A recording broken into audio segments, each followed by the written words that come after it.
take care of is moving to adopt the revised agenda, so I'll be happy to entertain a motion.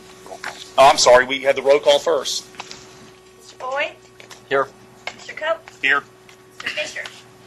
Secretary Hargett? Here. Ms. Hayes? Here. Mr. Kinsey? Ms. Coben? Here. Treasurer Lillard? Here. Mr. Martin? Here. Ms. Martin? Here. Dr. Dixon? Mayor Wharton? Comptroller Wilson? Mr. Wilson? Here. Thank We you. have a quorum, Chair. Thank you. Next item on the agenda is adoption of the agenda. I'll entertain a motion. So moved. Second. Second. All in favor signify so by saying aye. Aye. Any opposed? Motion carries. The next item is election of officers for the year 2014 through 15. I'll turn the meeting over to Dr. Rhoda. Well, thank you, Mr. Cope, members of the commission. Good afternoon. You should have on the table a handout that speaks to the new office, the recommendation for new officers for this current year, the 2014-15. I believe I've consulted with each of you about this, and the recommendation before you is that chair this year be Randy Boyd, vice chair Evan Cope, vice chair Sharon Hayes, and secretary Mayor A.C. Wharton. And that's the recommendation before you. Move adoption. Do we have a second? Second. Okay, all in favor of that slate of officers, please signify so by saying aye. Aye. Motion carries. Congratulations, Mr. Chairman. Thank you. Oh, well, gavel too. That's great. Thank you. He already broke his finger. Hit the board. Been challenged with that before. First order of business to approve the minutes of the last meeting. Can I have a motion? Second. All in favor? Aye. So the next order of business, I'm surprised to see, is the chairman's report. So being on the job for all 30 seconds, not much of a report today. However, I did think about what we call in our company the critical few that I'd like to maybe propose to the board over the next 3 years that I've thought of, and hopefully you guys will support this and we can discuss. But the critical few, the three key things that I'd like to see our board focus on over the next 3 years. First is continuing to support the governor in the drive to 55. And I think there's a lot of things we can be doing in higher education, but keep constantly bringing our focus back on finding ways to continue to support the drive to 55. We came out with a whole rash of initiatives last year, but it's really just step one of a 12-year process. So there's lots of things we still have left to do. It's a very unfinished business. So hopefully as a board, we'll be able to keep help the THEC teams continue to stay focused on that. And the second thing is, I'd like for our board to be a lot more strategic and engaged than we maybe have had in the past. At least in the 1 year that I've been either on the board or participating, found like that a lot of times we were just meeting our statutory requirements, coming in, getting presented lots of information, and then in the second session of the day, having voting on approving things. But there wasn't any time for conversation or discussion. And this morning, I think, in talking with you guys individually, I think we found that having a couple hours to actually really engage in some strategic conversation was, I think, very valuable. It seems a shame to bring in all this brilliant talent from around the state and not give you an opportunity to share thoughts. So one of the things I'd like to do is to make sure that we continue to do that and have a more engaged board. And to that effect, another thought was that, in my company, we have a board that we assemble from around the country that have expertise in very specific things to help bring advice to the management team. In state government and state boards, we tend to do it geographically. So we're going to have somebody from the first district, somebody from the second district, but not necessarily bring in the best experts from around. We might get lucky, but generally, it's hard to bring in the best experts in the nation to a board like this. So we've had a few conversations with Dr. Rhoda and others about adding. We can't really change by constitution our board, but we could add an adjunct board, and something we'll discuss maybe at the end of the meeting in new business is to potentially bring on an advisory board, bring on 3 to 5 outside experts that have national presence, somebody like a Dennis Jones with NINCHEMS, or Jamie Lumina, or Marisota with Lumina, but to have some outside advisors come and join us so that in addition to the geographic representation we have in the board, we would also have people that have expertise from around the country that could come and provide us perspectives from other states. So that's something that we can talk about. And then lastly, the third critical few is one of the things that, at least in my observation last year, is an opportunity for improvement is we don't always, in higher education, speak with one voice. So too often, THEC will make recommendations, but maybe not have as much collaboration from UT or TBR as we might aspire to do. We do a decent job, but I think it's fair to say that we could do a whole lot better. And so one of the objectives I'd like to suggest for the next 3 years is a much tighter collaboration with both TBR and UT and THEC, and make sure that higher education in the state of Tennessee through THEC speaks with one unified voice to our population, our legislature, and our governor. So with that, my opening comments, and I would like to then turn it over to Mike Krause, who's going to update us on the Drive to 55.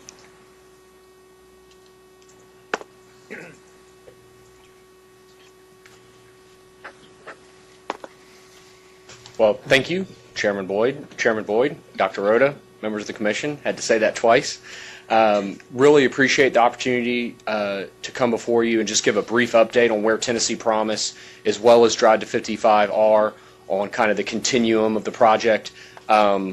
Would be remiss in my first time addressing the Commission as a non-THEC staff member to not just say that I am profoundly grateful to each of you on the Commission and the opportunity to have worked under you for 4 years, and extremely thankful for the opportunity to have been on the THEC staff. I hope you as the Commission have seen that this staff is second to none, and it was a great privilege to be on their team, and I like to hope that I still have at least a penciled-in spot on the team, at least for purposes of brownie allocation. So, with that, just a real quick update. So the Tennessee Promise was signed into law in May. I'm going to start focusing on the Tennessee Promise. Kind of the caveat I want to put out on the front end, though, is that the Drive to 55 is larger than the Tennessee Promise. And if I've seen anything of my 60 days on the job, is that one of our challenges is going to be that the Tennessee Promise is so big and the message penetrates so deeply and resonates with our citizens that it's a challenge to make clear that really the Tennessee Promise is a means to an end. And that end is raising attainment. The Tennessee Promise is not the solution. It is part of a solution. It's part of a constellation of initiatives. And so just know that that's kind of foremost in our mind as we move forward.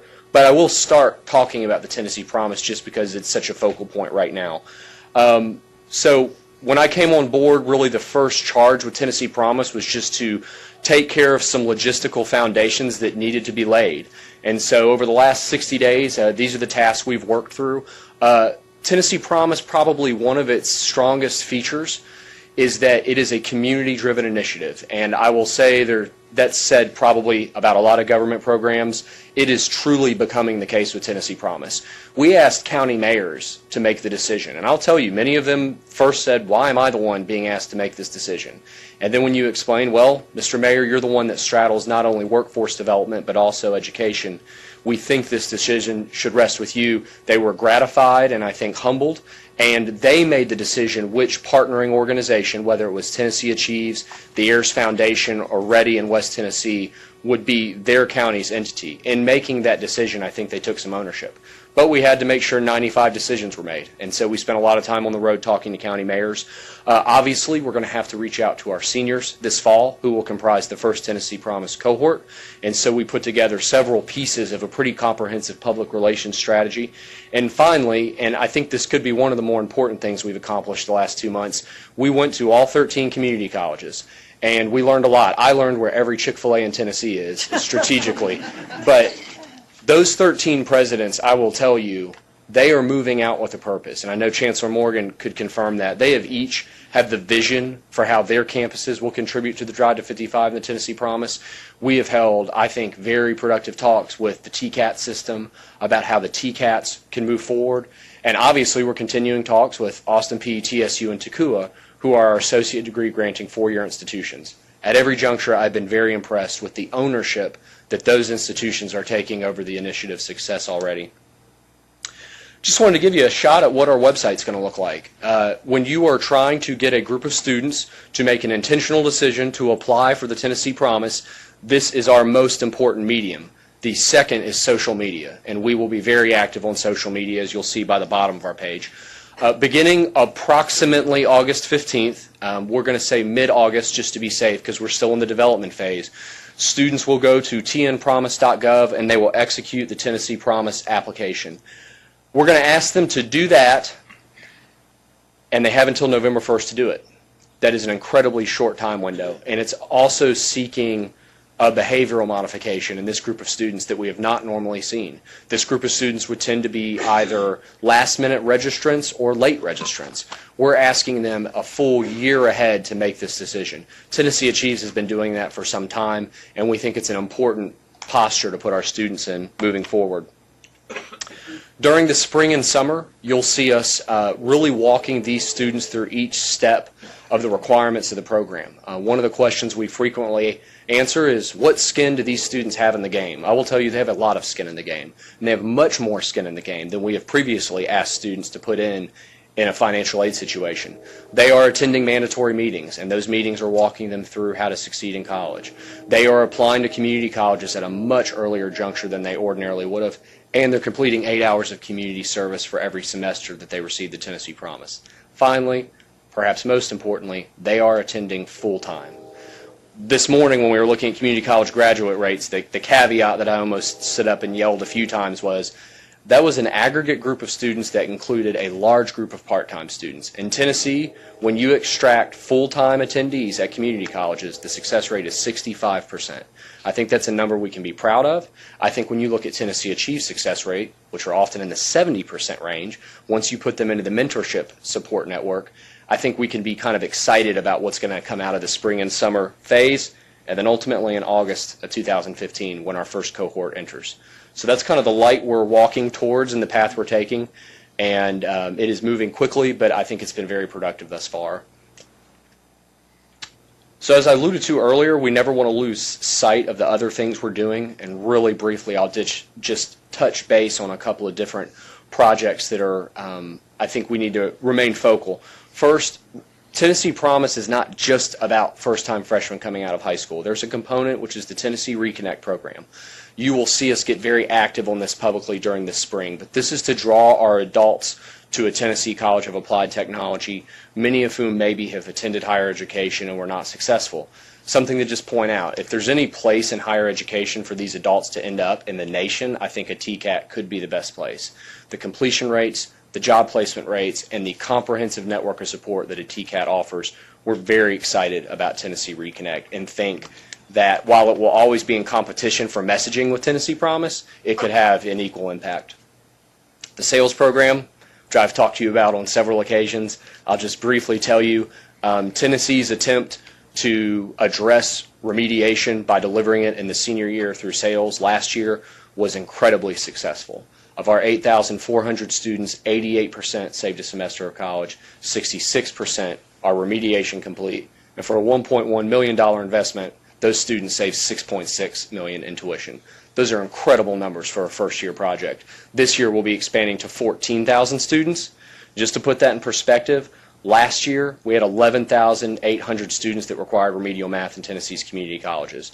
We are starting to get very, very close as a state to having a broad solution to the problem of seniors requiring remedial math. Mentioned the scorecard earlier. THEC has really been working on this, and Emily House and David Wright in particular, the last month or so. This scorecard is a way to communicate with consumers and families. A lot of the data that will be contained on that document is already out there. It's really a matter of packaging it to let students be able to see the full spectrum of what their potential institution is, what they would be facing there. I'll just say we're going to construct this scorecard with input directly from those consumers.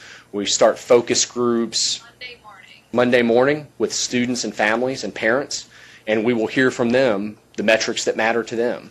I thought a really interesting point earlier was the labor supply demand study that's just not being utilized because for whatever reason that's not part of the decision-making calculus for these students. We'll begin finding out next week for a surety what is part of their decision-making calculus and make sure that it's included in this document. And then finally, and this could be, I think, the overriding theme of Drive to 55, we know, is ensuring that economic opportunity in the state grows, the LEAP program, which is really, I think, going to take a different approach to how our institutions think about maybe some new academic programs or even equipment requests, and ensure that rather than making those decisions in a vacuum, which sometimes they have been in the past, they're sitting at a table with the skills panel model, with an employer, with a local chamber of commerce, with their K-12 system, and they're making a decision that is consonant across each of those players. And I think that LEAP is going to do a really great job of helping us remember that on the left side of the Drive to 55 is what our real mission is, and that's our workforce. And that's all I have. I really appreciate your time and look forward to working with you in this new capacity. So, thank you. Great. Thank you, Mike. I'd like to call on Dr. Rhoda to give us his Executive Director report. Okay. Thank you, Mr. Chairman. Members of the Commission, guests, thank you for being here. I was remiss earlier. We have two new Commission members. This is their first meeting, and we did recognize them at the work session. But let me again just note Pam Martin is with us, and she is from Wilson County and starting a 6-year term with the Commission. Pam, welcome on board. Thank you. And next to her is our new student from the Regent system, Alex Martin, who is a student at Tennessee Tech. And Alex will be with us for 2 years. So, welcome to the Commission. Thank you. Right. Speaking on behalf of the staff, congratulations to the new officers. Evan for continuing as vice chair, Sharon for becoming a vice chair, and to Randy Boyd, who's our new chair. And of course, we know Randy. He knows us. I think there's more good than not so good. But yeah. But this is just a tremendously exciting time across the state in higher education, and particularly here at THEC. And I think Randy's leadership was just key. And the objectives that you mentioned, again, from the staff perspective, we are with you 100%. So, my remarks are going to be very brief. We have some new staff.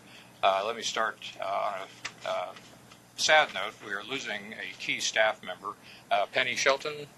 Penny, you got to do more than that. Don't talk. But just, yeah. Okay.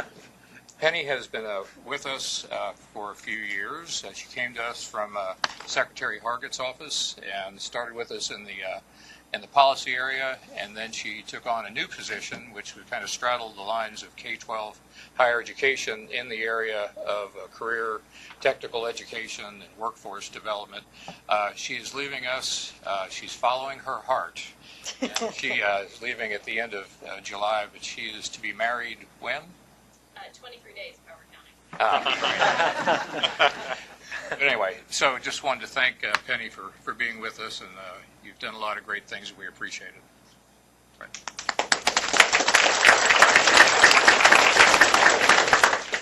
Under a special arrangement, we have on loan with us in the short term Lou Hanneman. And Lou is, there we go, he's the lead government relations person here in Nashville for the University of Tennessee. Through a very informal but formal agreement, Lou is going to be working with us, primarily supporting Mike and the Drive to 55. But also, while he is here, we're going to take advantage of whatever time he may have available to be part of our team and to bring his perspective to our discussions in various issues. So we're very glad that Lou is with us, and I appreciate Dr. DiPietro being able to work that out. We have two new staff members who have been with us as graduate assistants. Mary Laffin, who's started as a graduate assistant in the area of Gear Up and P16 initiatives. She's now with us as a full-time staff member. And Marianne Rainey, again, Marianne started with us as an intern and a graduate assistant, and is now working with us full-time with Jessica on the adult student initiative. So very glad they're with us. We have a new president with us today, Alyssa White, new president of Austin P. Alyssa, thank you very much for being here. This was a pretty good first meeting to be exposed to us. unless things go now. Should also mention Kim Sequoia, who's with us next to Dr. White. I think you've met Kim before. He is MTSU professor, associate dean in the College of Business, and is with us as a fellow, Maxine Smith fellow for this year. So, just want to comment. Of course, back to Mike's presentation for a minute, and his comment. We still consider Mike very much a member of the extended staff, and he knows that whatever we know, whatever we have, is at his disposal. So, I can't think of a better arrangement. Having said that, I'm sorry he's no longer with us full time, but he really has risen to the occasion, and I commend Governor Haslam for selecting him to be the one who oversees this huge, vast initiative. But again, I've told Mike this, he knows this. The working relationship between anyone on our staff and what he needs is going to make it even more successful. So let me just comment on one thing, and it goes back to the work session today and how we did that. And it's about, well, I guess we've said it in a number of different contexts, but changing the conversation across the state as it relates to the importance of educational attainment. And we've talked about it forever, I guess, at the policy level, at the state level, the legislative level, and now with this drive to 55, it's getting down to the community level, and it's been there before, but not unevenly across the state. But as an example, and this is to Mike's point about going out and engaging county mayors, county commissions, employers, all focused around the same thing. There was an article in the local paper, I guess it was just last week, and it was basically a follow-up to one of Mike's visits in Sumner County. So just the first 4 paragraphs.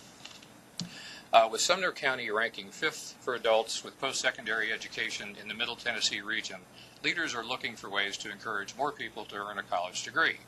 About 40 community leaders discussed on Thursday at the Gallatin City Hall how to improve post-secondary attainment rates as part of a regional effort that aligns with the Drive to 55 challenge. Spearheaded by Governor Bill Haslam, the goal is that 55% of Tennesseans have a college degree or certificate by 2025 in order to meet industry's increasing needs for a better trained workforce and ultimately improve residents' earning potential while stirring economic prosperity. Some leaders said the importance of college talk and preparation needs to strengthen in high school, where all students should be encouraged to earn some type of post-secondary education. Now, I mean, we wouldn't have had that kind of article any time in the past, where it's becoming a community initiative, a statewide community-based initiative. So I guess just to, maybe gratuitously, but I'd say we need to really appreciate the gravity of this and seize the moment and enjoy it as well. So those are my remarks, Mr. Chairman. Thank you, Dr. Rhoda. Now we'd like to have our systems reports, and I'd like to call on Chancellor John Morgan to share with us an update on the Tennessee Board of Regents. All right, thank you very much, Mr. Chairman. Congratulations. I want to mention a couple of things. Rich actually stole my biggest thunder. I was going to introduce our new president, Austin Peay, so I'm going to do it again. Welcome again. Everybody, clap. And I will also point out that, not to create any pressure on you, President White, but for the 3rd year in a row, Austin Peay was chosen, named as one of the best colleges in the nation to work for, according to the Chronicle of Higher Education. So we'll see if we can do 4 years in a row, and if we can't, then, but never mind. But we're really excited to have Dr. White on our team. I'm very excited because if all goes as planned, this will be the last search I have to deal with for quite a while. So that's a good thing. But she'll do a great job. Already doing a great job. We'll do a great job at Austin Peay. A couple of things about our institutions I just want to mention to you, and then I want to do what I was asked to do by staff, and that is to talk a little bit about Lambeth. One of the things we did at TSU, or doing at TSU this fall, that I think is noteworthy, that has potential, perhaps, for expansion across our system and perhaps across the state, is a book bundle as part of student fee for general education students. Generally, that's going to be freshmen and sophomore students. We are incorporating within the tuition an amount of money that will cover all of their general education text materials. It's roughly, Ginger, $375, something like that per semester, which represents a substantial savings for students who typically would spend anywhere from $700 to $1,200 a semester for those textbooks. We were able to do that because the faculty at TSU and the administrators there were able to come together and work through issues of trying to agree on common text for those gen ed courses. So we're quite excited to see how that works. And it offers, we hope, a real potential for saving students dollars. At the University of Memphis, David Rudd took over on May 16th as the new president there. Brad Martin, as you know, served as interim for about a year, did an extraordinary job, and we really appreciate his service to us. But Dr. Rudd, who was provost that Dr. Raines had hired, and Shirley's here too, so we're very glad she's here. Had hired David as provost, and he has now stepped into the president's position, is doing an outstanding job, and feel very good about University of Memphis and its future. Two other brief things, and I'll talk about Lambeth. This last Friday, we broke ground in Williamson County for the new Williamson County Center for Columbia State Community College. If you hadn't had a chance to view the artist's or the architect's rendering of what that campus will look like in this phase one, and over time what it'll look like, you ought to do it because it's phenomenal. It's going to be an extraordinary improvement in our ability to serve one of the fastest growing regions in the state. We've been in Williamson County. Columbia State's been in Williamson County, I think, since 1971, if I recall correctly, in various locations, but we've been at capacity now for quite some time. This will provide us a great opportunity to grow enrollment at Columbia State in Williamson County. And then finally, I think you all know that Volkswagen has announced that they're bringing the SUV line to the Chattanooga plant. While we don't know exactly yet how that will impact Chattanooga State and Cleveland State and the workforce training activities that we've been engaged in with Volkswagen since they came to Tennessee, we're highly confident that that represents yet another extension of our ability to meet workforce needs by cooperating very closely with Volkswagen in their workforce training area. The other thing they're doing is bringing some research and design, research and development functions to the Chattanooga area, which I think also is something that University of Tennessee at Chattanooga, as well as our institutions, will see an opportunity to partner with them in a very meaningful way. So those are just some of the things that are happening around the system. But I was asked to talk a little bit about Lambeth, and for those of you who are new to the commission, I'll give you a little bit of background on Lambeth. Lambeth University had a long and rich history in Jackson, Tennessee, as a university. In fact, I think probably 1843 maybe when they were first established. Something, I think that's right. At least that's what my notes say. But over time, as has happened with many small institutions, it became very difficult for them to sustain their operation.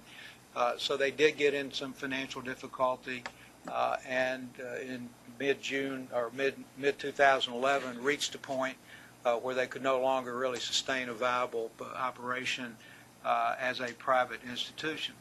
Well, recognizing the importance of Lambeth to Jackson and to that part of Tennessee, the city, the county, and frankly the folks at Lambeth, as well as the hospital in Jackson, really recognized that if there was a way to save this asset for that community, it ought to be saved.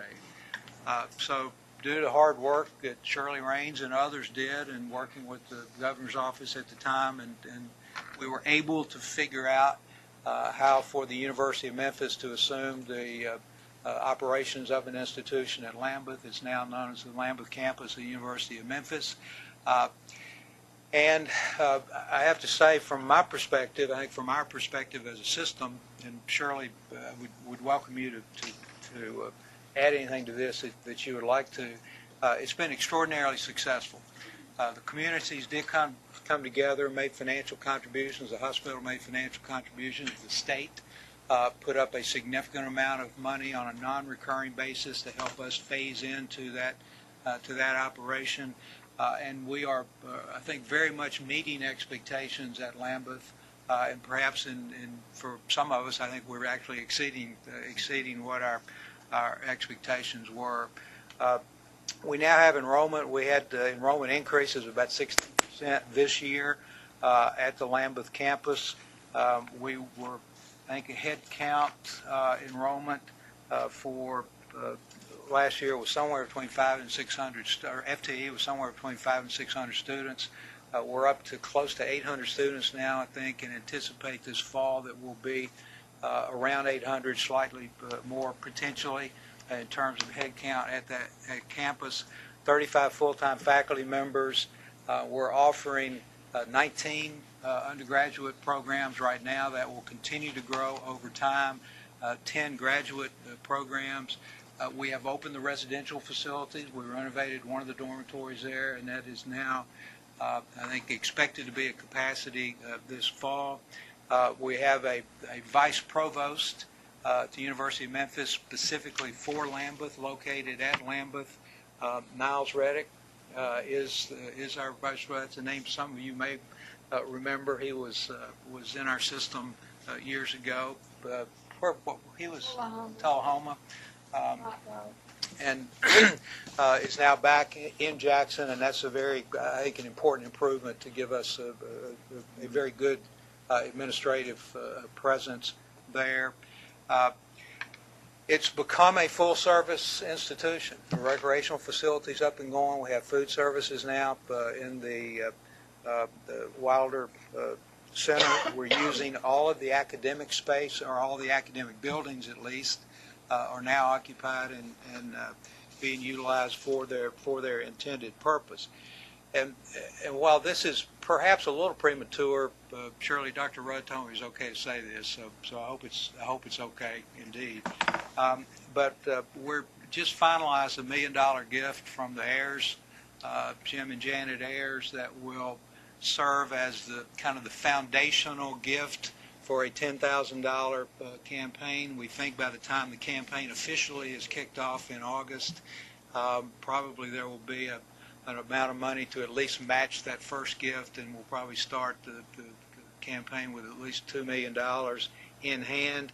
And that really will create an opportunity for us to reach out to the 12,000 plus alumni of Old Lambeth, to help reach out to them, connect them to the new campus and the new program there. And we're quite excited about that aspect of it. It is a full-service institution. We have student services, residential athletics, kind of the whole 9 yards. And it's going to be wildly successful.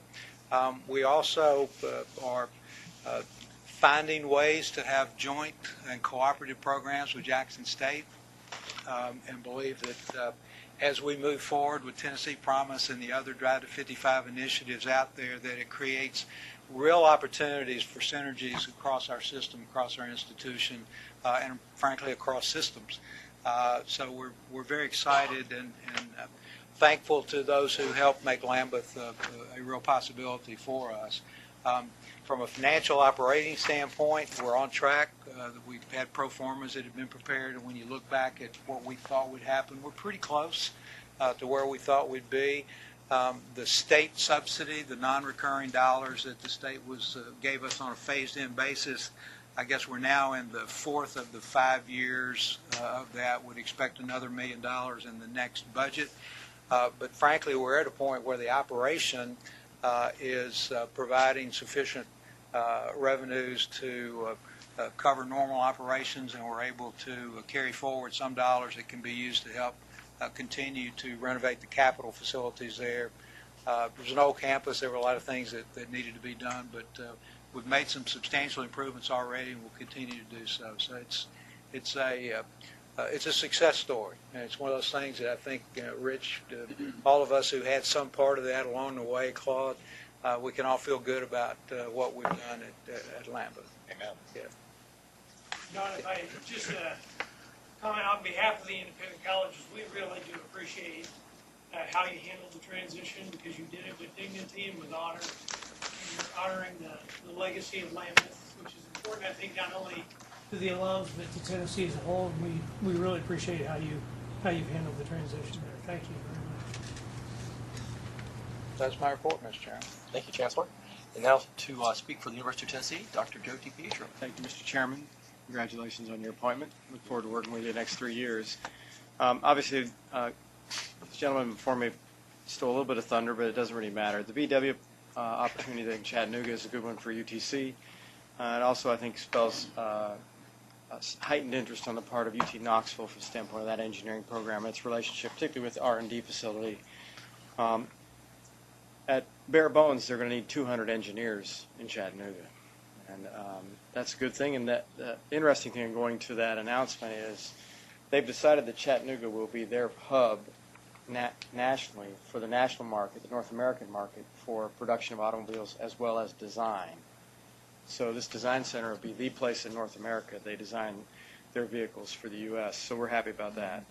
I was unable to be with you during the work session this morning because I was with about 5,000 of my closest friends in Milan, Tennessee at the experiment station. It prompted me to think about telling you what that really means.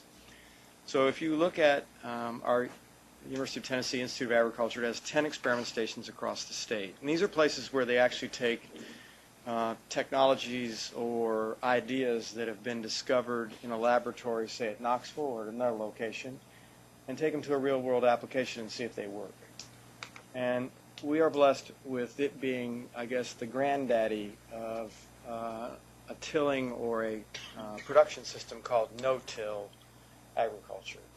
And it's saved tons and tons of topsoil over the years. And better yet, not only did the University of Tennessee develop that technology and that approach, because before that, those of you who have not farmed, we used to turn all the ground over with a plow, and then we would disc and cultivate it, and over the wintertime when you did fall plowing, you'd lose your topsoil. It'd run into the rivers, particularly in Tennessee.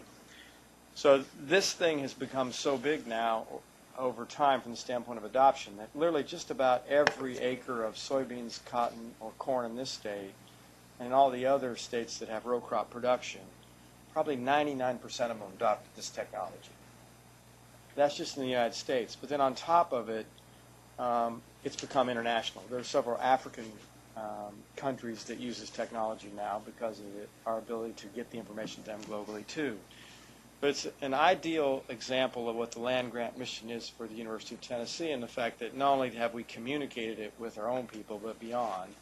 But the reason we got in this game was people said to our people, our scientists and our extension people, we got this problem because the ditches on the side of my road in the winter fill up with dirt, and we need to figure out how to save topsoil. So it's a really good example of that very, very important mission that we do. Some 5 million contacts a year out of the Institute of Agriculture, honing in on probably 6 this year. It's a very special event. And it was a cooler morning than usual. It's amazingly cool. Normally it's about 95% humidity, about the same temperature, but it was very pleasant.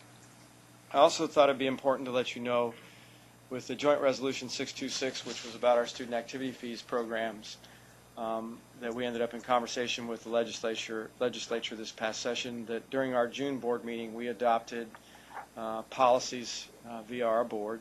We really appreciate the legislators' wisdom in agreeing with us that our board should help us govern through the process of student activity fees, and that we didn't need law to do that. And the board has acted, and we have implemented all aspects of that policy recommendation in that resolution. Students have to opt in. We've started that at Chattanooga and at Knoxville. Because of the way the monies are allocated at Martin and at the Health Science Center in Memphis, it's a non-issue because of the way they're handled. So they've not had to do it.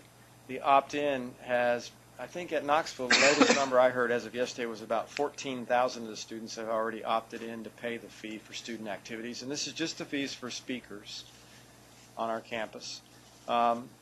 We've also developed a new committee structure for allocation of these monies that was recommended by the legislature that it have more student membership, more non-student membership than student membership. And our board recommended, and I agree with this, that we ought to do a sunset review of this policy in a 3-year time frame to see how it's working, to see if there's any improvements can be made or if there are any untoward consequences that we didn't expect. So we've put those in place. The other thing is our foundation, from the standpoint of fundraising, has had a record year this year at $179 million. They work on a July 1 to June 30 time frame. To give you an idea, we had the privilege and the pleasure of receiving around $140 million last year through that effort, and this year it's at $179. We have a vacancy in the Vice President for Development and Alumni Affairs and President of the UT Foundation that we will be initiating a search for probably within the next week, trying to fill by next spring. But even with great interim leadership, it hasn't deterred us from raising more money than ever. When we created this foundation in my first year in this job, we had a goal of raising $200 million by 2020. I think we'll be there. I think there's some board members, John, who think I maybe underestimated our ability. I don't know, but it feels good.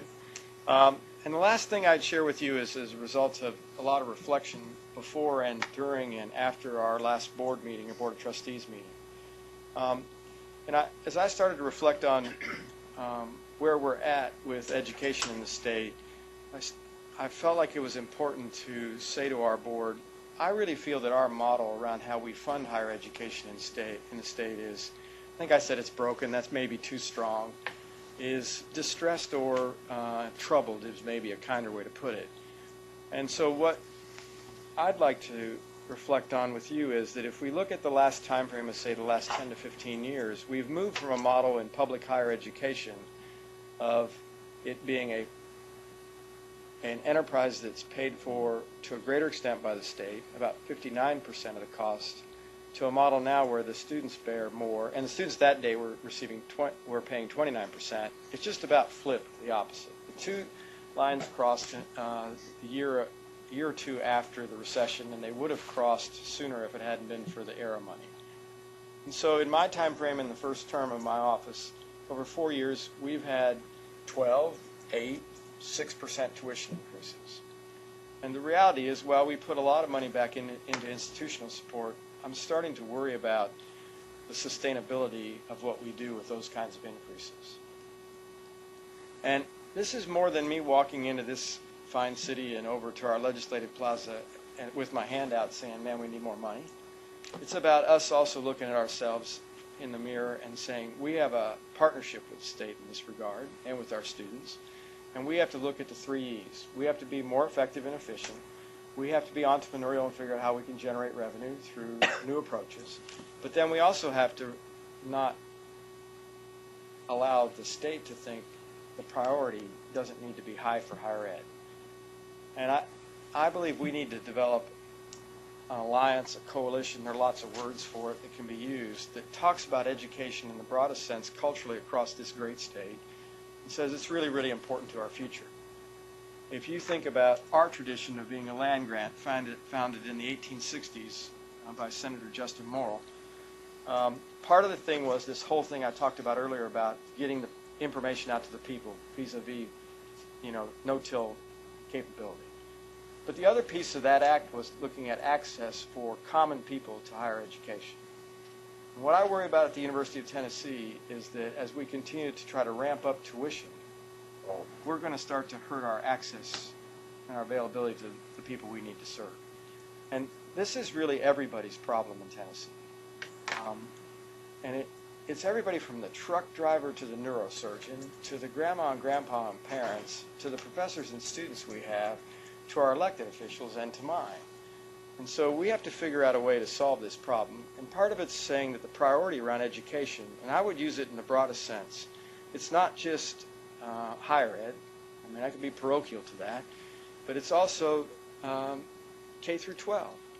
Because frankly, if the students are better prepared when they come to us, John, they'll do so much better in matriculating through the system and increase our efficiency and our effectiveness in our degree production to help the drive to 55. So we've got our sleeves rolled up thinking about all this. Butch and his people our finance people have looked at, if we continue the same model for 10 years, what kind of, where would we be? And that is a 3% inflationary rate, just putting things on the table, a 3% inflationary rate, a 3% tuition increase, and no additional state appropriations. Where will the university be in 10 years? Well, we'll be about $180 million underwater. So that's the kind of gap that we're sitting around saying, so how would you fill that? What would you do to deal with it? How would you cope? You can be more effective, you can be more efficient, you can use sort of an ugly E word, elimination, or you can be entrepreneurial. Those are about the 4 areas, and I guess if you look at elimination, you can slap it into effectiveness and efficiency. But there have been a number of institutions that have contracted as a result of the predicament we find ourselves in. And so our board, with sort of laser certainty right now, is focused on working with us on that. We've talked to John, and we'll continue to talk to John about it. We will be talking to this commission about it as we move forward. But for our children's children, we really need to figure this out, because we know what the marketplace is going to need workforce-wise with degrees that the Drive to 55 are supposed to obtain. We can't afford to miss it if you want Tennessee to be a vibrant place and economically moving the place forward. So we have to heighten the concern about it. And so stay tuned, and we'll see what happens. Thank you very much, Mr. Chairman. Great comments, Joe. Thank you. For new academic degree programs, a presentation of those, Ms. Betty Dandridge will share some thoughts with us.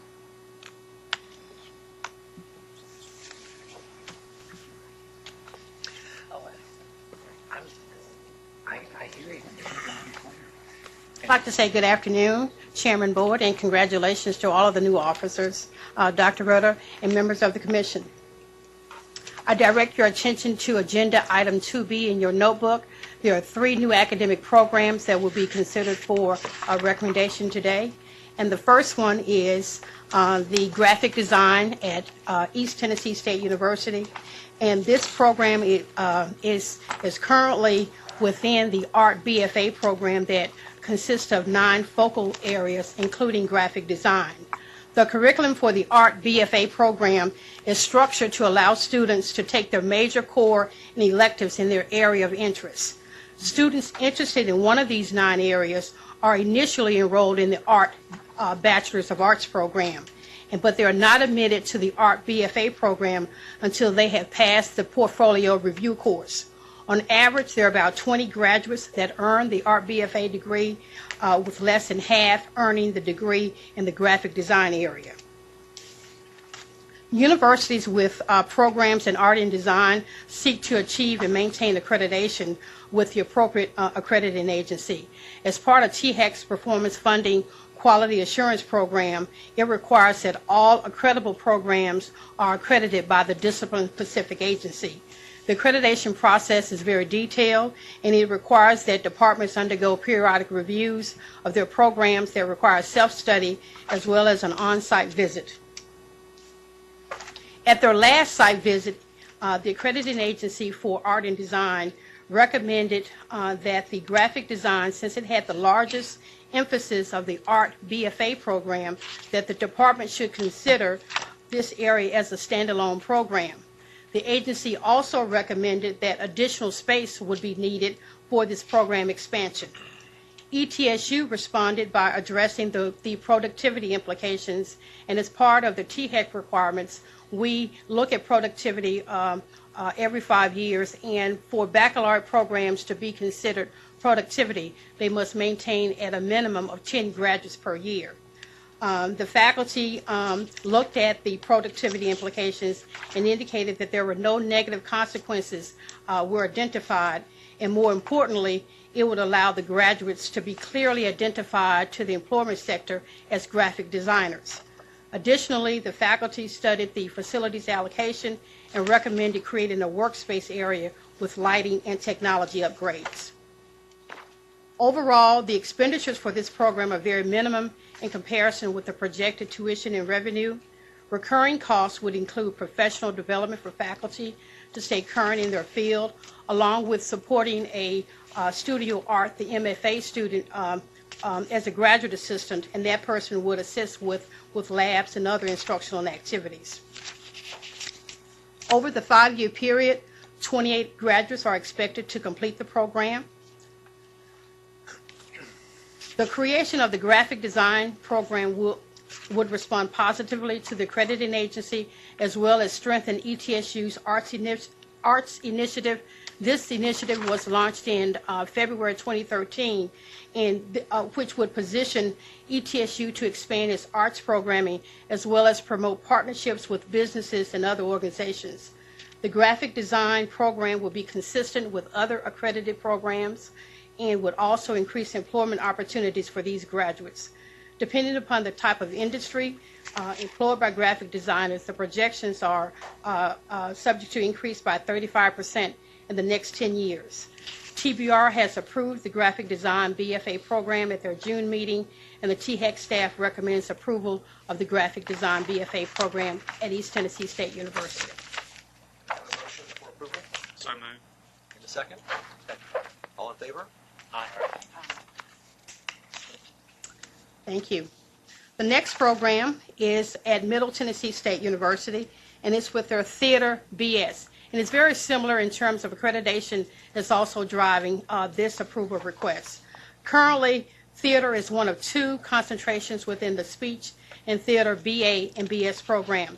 Just from a historical perspective, at one time at MTSU, in this department, there was a public address major, but that major was moved to the new Department of Mass Communication.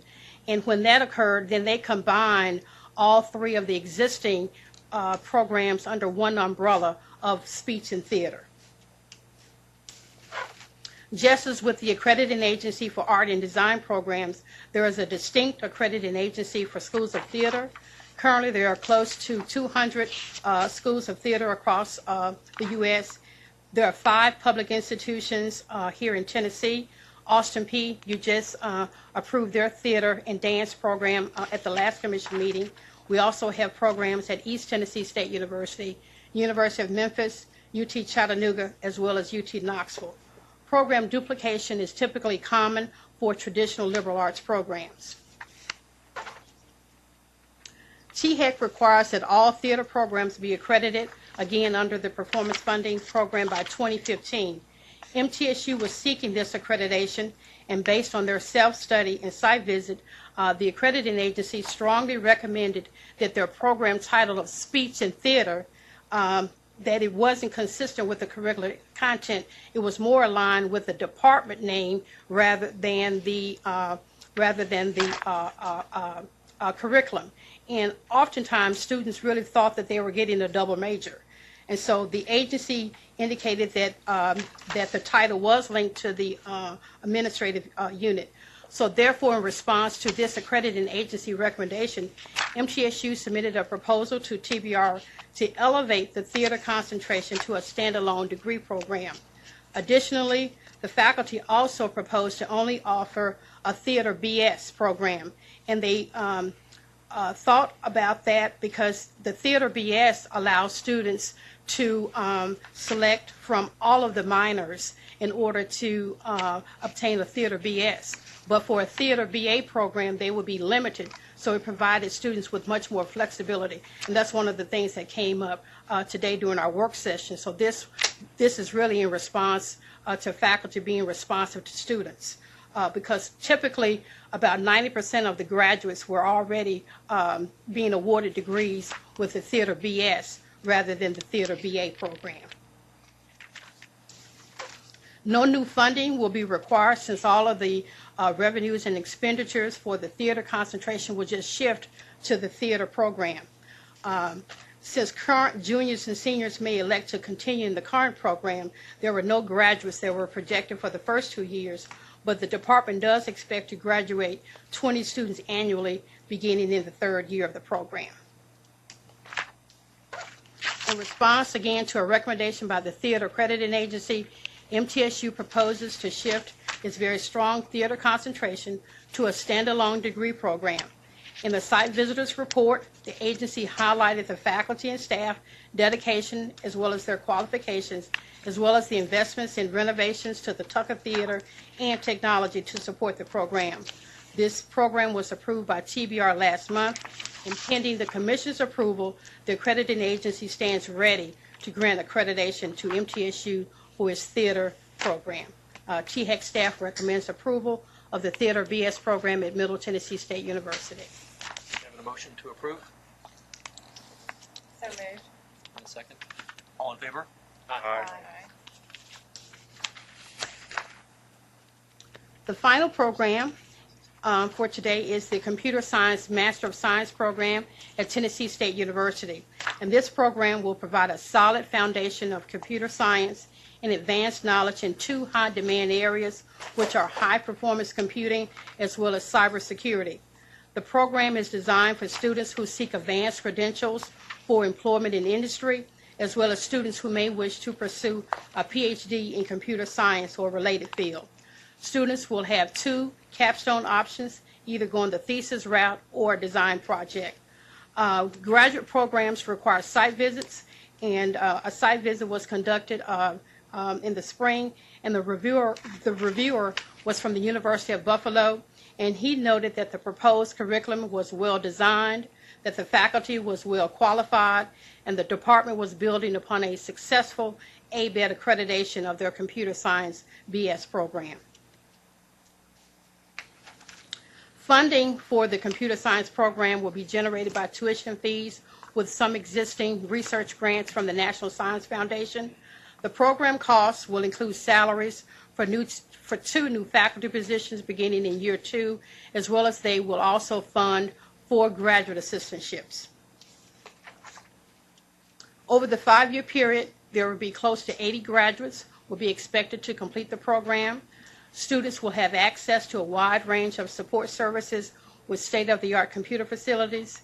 And during our site visit, we were able to tour the labs, and they were very impressive.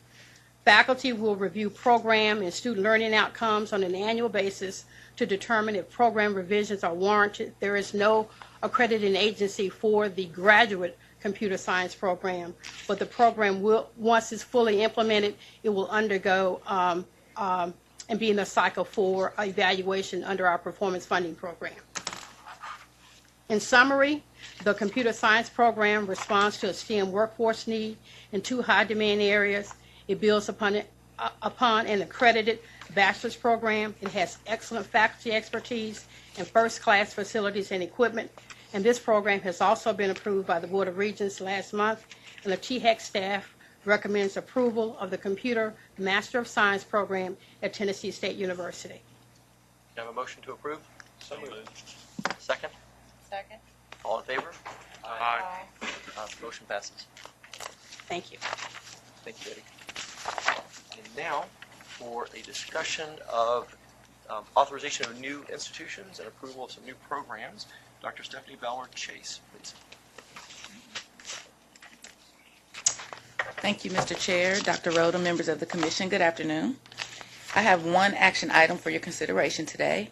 The new institutions located under item 1C1 and the new programs under item 1C2. There's 4 new institutions and 105 new programs that the Committee on Post-Secondary Educational Institutions recommends get approval. Have a motion to approve? So moved. And a second? Second. All in favor? Aye. Motion passes. And I have one information item for you. It's about Victory University in Memphis, Tennessee. Victory University was formerly Crichton College, and they got approved by the Commission in 2010 when Victory purchased Crichton College. Also, SACS reaffirmed their accreditation in 2011. On June 1st of this year, they closed their campus to business, And so I just wanted to give you an update of what's been going on since then. By statute, if any school closes that is authorized by us, we are supposed to house the transcripts and disseminate them. So just like any school we go to, people fill out a transcript request and we send it to them. So we're still working with them and everything is not official, but we have been able to secure 73 years worth of transcripts from Victory University. They've been processed, and we've been averaging about 20 transcript requests a day, where we've been given because students want to either transfer to another school or, just have them in their records. Also, we've been working with the U.S. Department of Education, SACs, and THEC to handle multiple student complaints. Of course, when a school closes abruptly like that, there's complaints. We've been able to actually handle quite a bit of them successfully. And then finally, we have a conference call, DPSA and a member of THEC, a member of the THEC staff. We have a weekly conference call with them to stay on top of all the important information and to make sure that things are going along smoothly. The biggest piece of information that we have not received from them yet that they are supposedly gathering for us right now are ledger cards for the students who were enrolled when they closed or students who they claim owe them a balance. And there's two reasons for that. One, to get a student loan discharge from the U.S. Department of Education. They want to see the ledger card to show how much you owed. And two, so that if we get a complaint from a student saying, I didn't owe them any money, then we could either verify that or not. So I'd be happy to answer any questions about Victory University. How did we get in? I missed the first part. Okay. How did we become sort of responsible for Yes, sir. Okay. cleaning up this mess? Yes. In 2010, Crichton College was a long-standing school. Like I said, we got 73 years of transcripts. So they had been in Memphis for a long time, and they were actually a Taikua school. So they were like the Belmonts, Vanderbilts, Lambeth type of school. And they got purchased by a for-profit corporation. So when the for-profit corporation purchased them, they lost their exemption and therefore had to be authorized by THEC. So our authorization puts us in liability in case of issues or closings, etc. Yes, sir. By statute, we have to try to effectuate the best. I'm sorry. It's really not liability. Well, okay. It's consumer protection. Managing the closure from a consumer protection. And so that now that we have the transcripts, those students can get a copy, whereas before they wouldn't have been able to. Okay. Yes, sir. Well, my comment is Stephanie made it sound pretty matter of fact, but there's really been a lot of work on the part of her staff and the TSAC staff to keep that. Okay, thank you. Now I'd like to call on Dr. Russ Deaton to share with us the operating budgets for 2014-15. Thank you, Mr. Chairman, Dr. Oda, members of the Commission. This morning, Crystal Collins gave a thorough presentation on the budgets, including some background information, as well as an overview of the materials in Item 1D in your notebooks. We saw, for instance, the stability of the expenditure patterns over the last 10 years, a continued deterioration, as Dr. DiPietro mentioned, of the cost shifting more towards the student from prior year. We talked about the phasing in of the cohort-based fee model that UT Knoxville is using, the Finish in 4, 15 to Finish program, as well as some other issues about athletics and the typical array of issues the operating budget analysis would deal with. This is the first cycle. The revised cycle comes back in January, but staff have reviewed it thoroughly and do recommend it to you now for approval and forward to FNA for action. Motion? Mr. Chairman, Yes. I make a motion that the Commission approve the fiscal year 2014-15 July 1 proposed operating budgets, authorize the Executive Director to make appropriate technical adjustments if necessary, and transmit the operating budgets with the Commission's action and comments to the Department of Finance and Administration for their review and approval. Do we have a second? Well said. Any discussion? Did these come up through the ranks, or are these started with just a formula calculation? I mean, are these actually put together at the schools and brought forward? Is that how these numbers come together? They are. Yeah, they're started by the school, go up through the governing board, and then to TA. Yeah, I'm sorry, Sharon. I didn't mean to preempt you So there. this isn't just starting with this and then we, okay. It's kind of the culmination. Culmination. Thank you. Any other questions? Do we have a second? Yeah. Okay. All in favor? Aye. Motion passes. Thank you, Rose. Sure. Also, Russ, I think you're going to give us a presentation on the TCAT master plan. Well, I will kick that off at least. In a moment, I'll ask Dick Tracy from the Tennessee Board of Regents staff to come up and introduce the point person from the architectural firm that conducted the master plan. This is item 2A in your materials. So this is a system-wide TCAT master plan, which is the first in recent memory, I think, that's been conducted. And it is quite ambitious. It is a very lengthy plan. In fact, I think, Mr. Chairman, you have a copy, a printout of the full plan in front of you, all 600 or some odd pages in all its glory. It is quite extensive. It is full of qualitative and quantitative analysis of all of the main campuses as well as the satellite campuses across the TCAT sector. The reason it is an information item is in part referencing something we discussed earlier today, the LEAP legislation, the Labor Education Alignment Program. That legislation is still in its infancy and is still being developed. And to give that time to form, to get the timing correct, we want this to be an information item for discussion today and brought to you back for action at a later meeting. This is a plan, as I said, that's ambitious. It really tries to dig into both the facility and programmatic needs across the TCATs, across the state, taking into account labor data, ECD data, lots of interesting information that's never before been pulled together in a single spot. So with that, let me ask Dick Tracy to come forward and to kick us off here.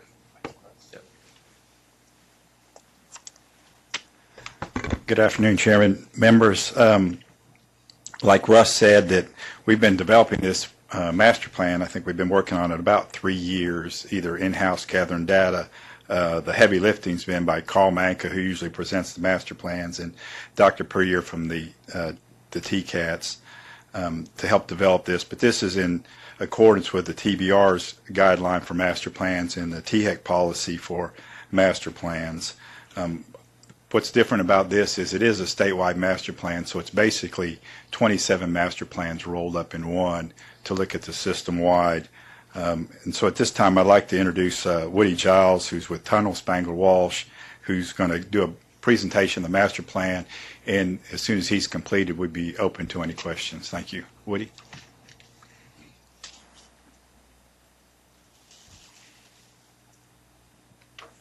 Thanks, Dick. Good afternoon, Mr. Chairman, members of the Commission. I'm very excited to be here. When we set out, we weren't trying to make the thickest master plan in the history of the Board of Regents, but that's what we ended up with.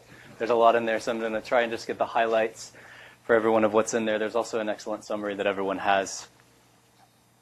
Just a quick overview of the TCAT system, about 27,000 students, 27 institutions. We looked only at the own sites because of satellite campuses. That's 32 sites that we visited, 118 buildings, 1.7 million square feet of space. The average building age is 37, so a lot of these colleges were constructed in the 60s, and they're getting pretty old at this point. There's about 44 programs, depending on how you count, and the fee for this process for the master plan was about $270,000. Just a quick overview of what I want to say today. Everything starts with the students and the Complete College Tennessee Act. It's really important. That was the foundation for everything that we did. That informs specific goals for the master plan that I'll talk about. I want to talk about both the statewide context within the plan set and the regional context that we looked at for each of the TCAT campuses, space needs, how we looked at those, and how we updated the THEC space model, and then implementation and sort of what's going to happen next. Of course, the drive to 55 is really important and was the context we're looking at as we think about completion and Complete College Tennessee Act. Also, LEAP, as Russ mentioned, is really important. We really think the goals of LEAP are very closely aligned with the THEC goals in terms of technical education and sort of workforce development. Combining those two things are really important. LEAP may also be a potential funding source for some of the master plan items. As we look at the Drive to 55, TCAT's part of the pie in terms of the aspirational growth they want to have in degrees awarded is what we're looking at here. These are annual TCAT degrees awarded, and this is what would need to happen by 2025 to meet those goals and get to Drive to 55. So a lot of the recommendations in the master plan come back to increasing completion and trying to meet that goal. The first goal of the master plan is to serve existing students adequately where the facilities are aging or need to expand. That was our number one goal. but also to increase enrollment and completion to meet those enrollment growth goals, and also looking at facilities, identifying the most serious facilities needs and addressing those. Everything happened in the statewide economic context, being a statewide master plan. Just a few thoughts from the report to the governor on the economy. You know, Tennessee is coming out of the recession. A lot of the growth in jobs is happening in service industries, logistics, healthcare, things like that, and manufacturing, like anywhere in the U.S., is on the decline, with the exception of advanced manufacturing. There's a lot of boom going on there. So because the TCATs serve a lot of these industries, there's business and nursing and cosmetology, service-type industries, as well as welding and industrial maintenance and those kind of things. I think we needed to understand the sort of complete economic picture of what's going on and what's growing in the state. But when you look at the state, you see that things aren't evenly distributed across the state. This map is showing projected population growth over the next decade. You can see a lot of Middle Tennessee, a lot of the urban, suburban areas are projected to grow. But some of the rural areas, there's not going to be as much population growth. How does that affect enrollment? Also, educational attainment, no surprise here that the urban areas are more educated. So perhaps there's more need for educational attainment in some of the rural areas.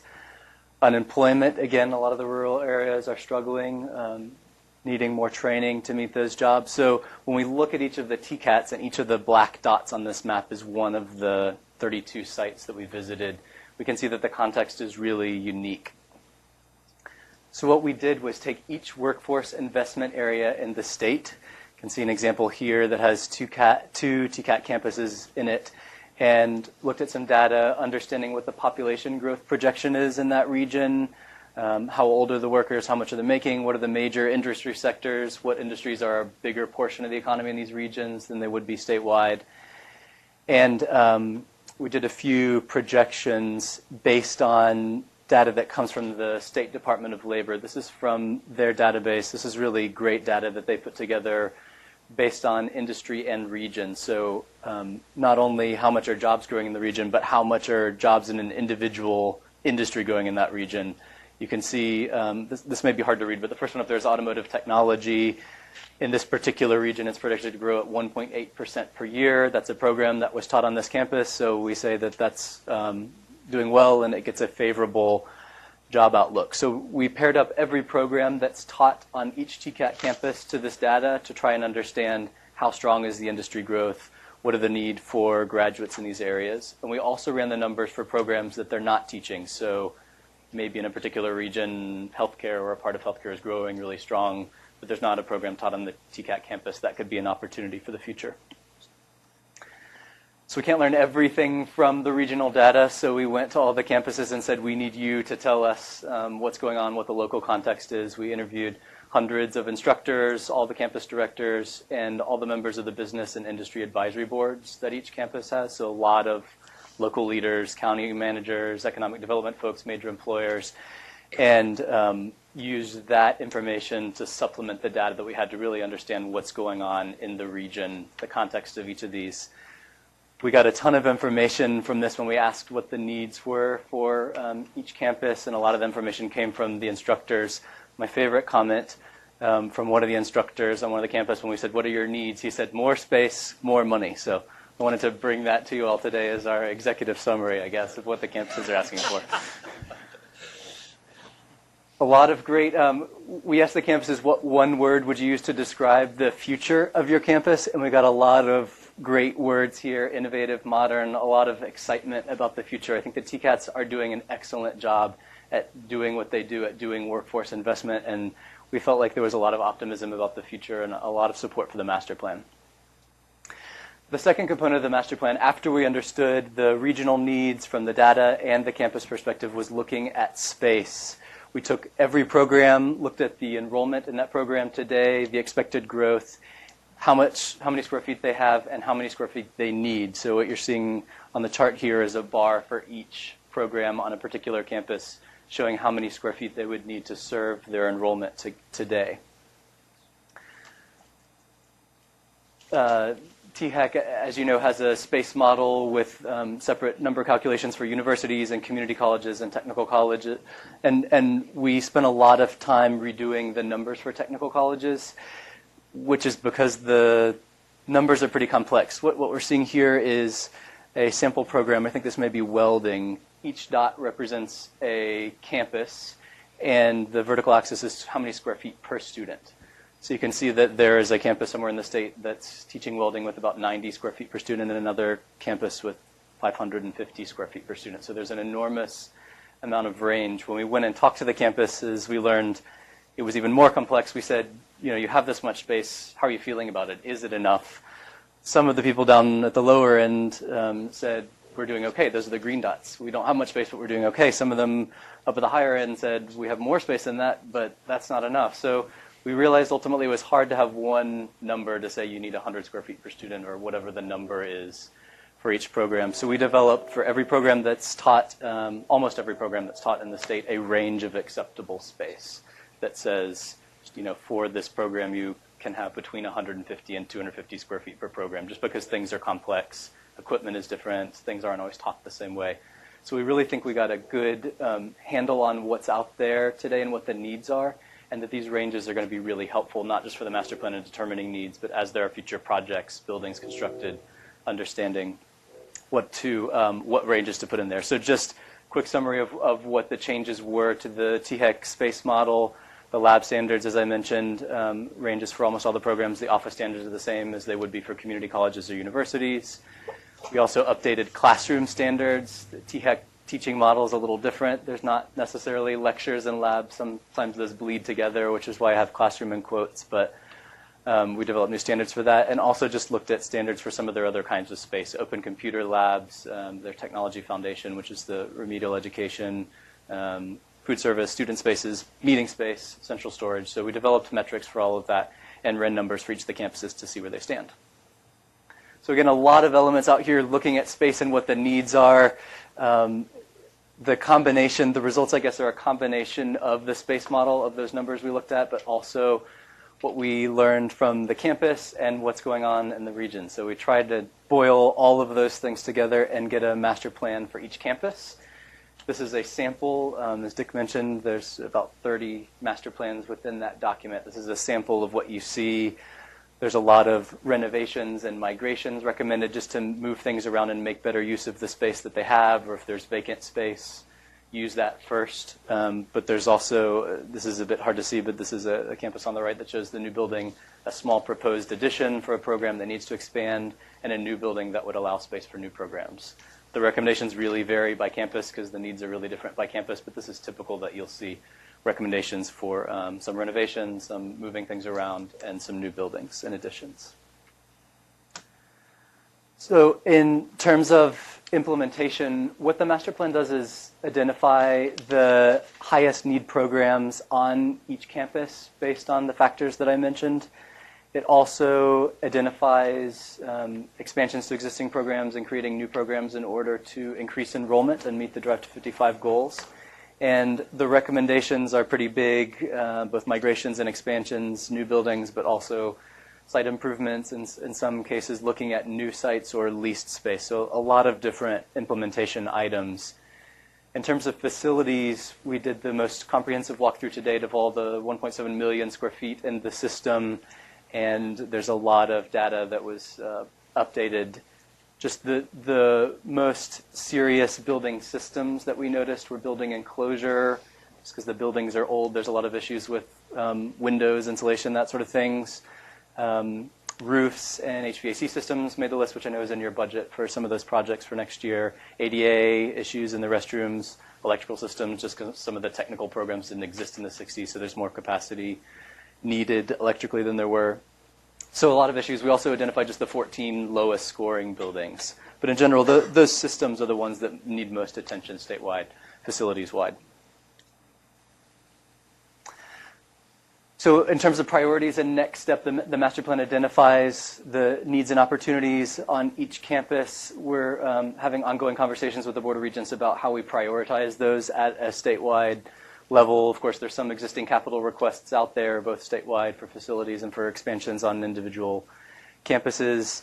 A lot of these, the TCAT campuses are very small, so when we talk about capital requests, some of them are very small, just tens of thousands of dollars. So it's nothing that warrants a major investment like you would think of on a university. So we may think about combining some of those projects just for efficiency's sake. And also thinking about balancing urban and rural needs. The urban schools are the larger ones. That's where a lot of the population growth is, but the needs may be more severe in rural areas with regard to workforce investment. Also, we're thinking about next steps in terms of new campuses, how to address those leased space first and then built campuses, or what potential sites might be there. So again, our goals were to serve the existing students most efficiently with renovations and expansion to increase the degree production, increase enrollment and completion.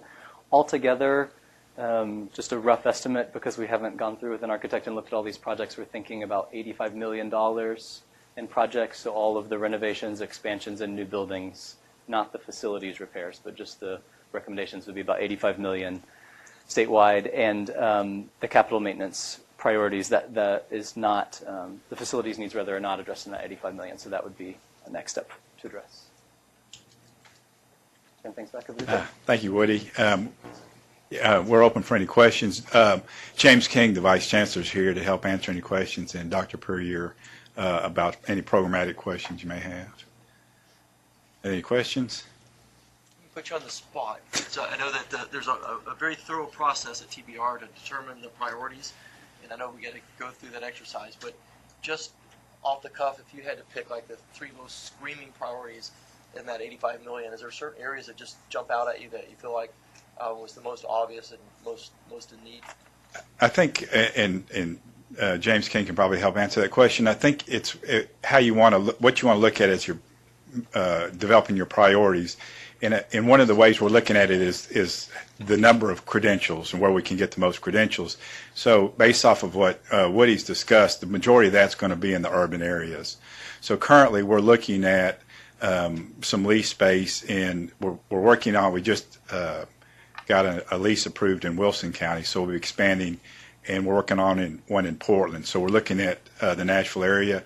We're working with Stream right now to develop an RFP for facilities in East Shelby County and West Knox County to look at leasing space for some program expansions in those areas. So I think when you're looking at the urban areas, those are probably the more critical ones that we have system-wide. We're doing some work. One of the projects we have is at Chattanooga. Chattanooga State has the TCAT. We do have some space available there when we bought the Olin Mills property. So I think that if you're looking at probably numbers, we found that's going to, and it's pretty simple to show that those are the largest growth areas. It might also mention the joint project. Oh, yes, sir. That's a good point. We're now developing a joint facility with Nissan in Smyrna, which will help with Murfreesboro, which is a fairly large growing area. We'll have 75,000 square feet, and Nissan will have 79,000 square feet, but a lot of the space is shared. The programs are shared. We'll be doing training, utilizing their robotics. We'll be offering some additional training classes for the industrial maintenance. We also, last year, opened a new facility in Clarksville, which is part of the TCAT Nashville, and we're opening this fall a new facility in Elizabethton for the Tri-City areas. James. Another thing, we have about a $17 million project that's on the books right now. That's next in line on the THEC priority list, and that pretty much came online about 2001 when this was originally requested. So this project has allowed us to take a close look at that and see if those are still the priorities that we had in 2001. And I think we'll be able to expand that project to cover especially the needs where we can increase capacity. That's correct. So we may end up covering several projects in that capacity needs. Is that 17 a part of the 85? No. No, sir. I don't think it is. No. No, it's not. In addition to the 17? The projects within the 17 are counted within that 85, so it's not in addition to that. But I think the biggest thing this will allow us to do is take a look at that project. Are these the same priorities? So you're open to shifting some of them or not. Right. So I think it's going to tweak some of those and then enhance some of them. It's also it's also very important, I think, Woody, this is right, to understand the 85 million in projects are kind of new space, either expanded space, new space, does not take into account at all some pretty serious maintenance issues at our current facilities, that if we're going to be able to maintain that space online delivering service, there's yet another investment category that's going to be pretty steep. That's correct, Chancellor. We have a couple projects ongoing for the TCATs for capital maintenance. Since there's so many of them and the projects are fairly small, we've combined those into a statewide, and that gives us the flexibility of if there's money, if one's a little more expensive than another one, we can shift the dollars. And every year we evaluate that going through the capital maintenance process to increase that budget. Right now we're dealing with roofs and exteriors and HVAC issues. So we've got those programs. And the same thing I think that Vice Chancellor King was talking about on the capital outlay is to continue to evaluate the capital outlay projects. And when you read through the master plan, one of the things that's real critical about the TCATs is a lot of flexibility in the needs, because we need to be able to adjust according to the workforce. So the needs today could be completely different in a year based off of things that we're unaware of and being able to train for workforce. So our approach is that we have to be able to react fairly quickly. Even if there's funding available for capital outlay, if you got the funding, designed a building and built a building, you're probably looking at 2.5 to 3 years. We may need to be able to be online quicker for training. So one of the things we're looking at is leasing facilities, looking at areas where we can go into existing areas and start training fairly quickly. And then if we feel it's a long-term need in that area, we can develop a more permanent location. Yes, ma'am. Picking up on just what you said about future growth or future needs, have you taken into account for example, the Memphis regional mega site potential workforce development needs there and training sites? Yes, ma'am. What we've looked at in that area, because we're not sure who, and I know there's been discussions about when they'd have a tenant and who that would be, but I think we've looked at what we have available, I believe, in Jackson, Whiteville, and even in Jackson State. So again, if there was the need fairly quickly to start training, I think we could incorporate those while we're developing. If we had to develop a training facility closer to that, we could go ahead and have that online. Looks like a lot of these are placed. I know precious little about this.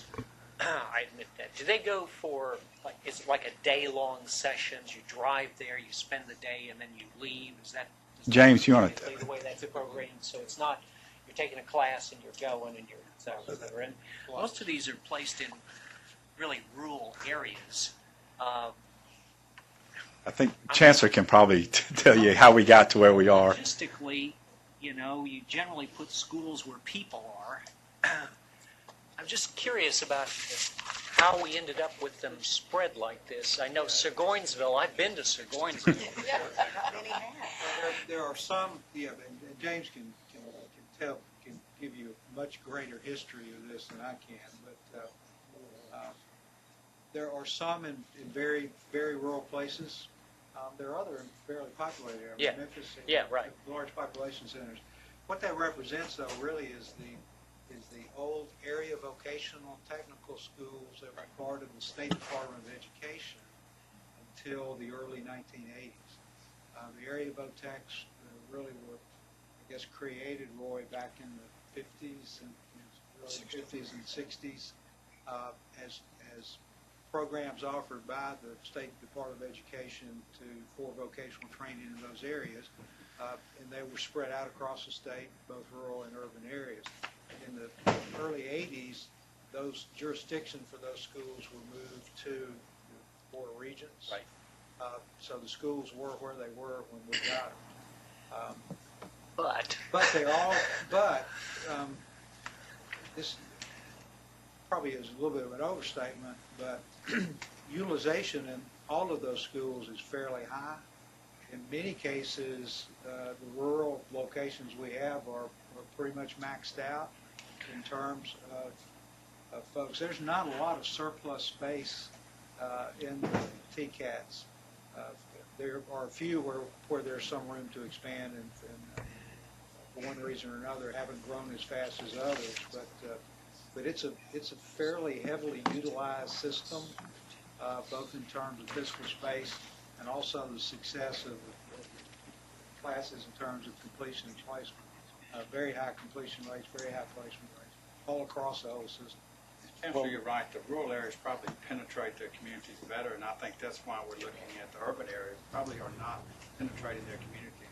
Spent all day yesterday with Senator Norris traveling all over East Shelby County looking for spots for potential space because there's a huge need out in that area. And these areas, and each campus is pretty much designed to meet the economic development needs of that particular community. Right. The program mix is set and have been a huge economic development factor for those rural areas. And originally the concept was that be located within 50 miles of every citizen in the state of Tennessee. So, but now if we think about this, was 65 is when this system, and they have truly been, for the most part, the community schools. Yeah, and what I've seen is there's overlap here, at least in title, between what I see in some community college offerings and these. There are some community colleges who either because those programs weren't offered in their community have picked up welding and this, and so there is overlap in these programs in some cases, right? I think there are.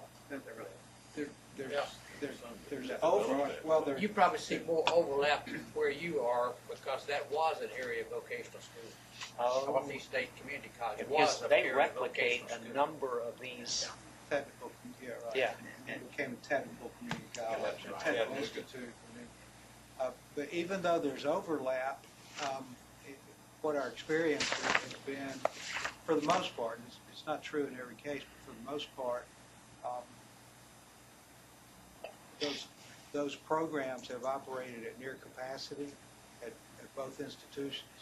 So it's not as though there's so-called unnecessary duplication. No. My point was expansion. It seems to me this is an absolutely critical area to the drive to 55. Yeah. I mean, top drawer. And the expansion, I think, is what you're talking about, is really into the urban areas where, if anything, maybe the underserved, unlike some other systems for these kinds of programmings. Isn't that the way you see it? More so than the rural areas in this case. In numbers.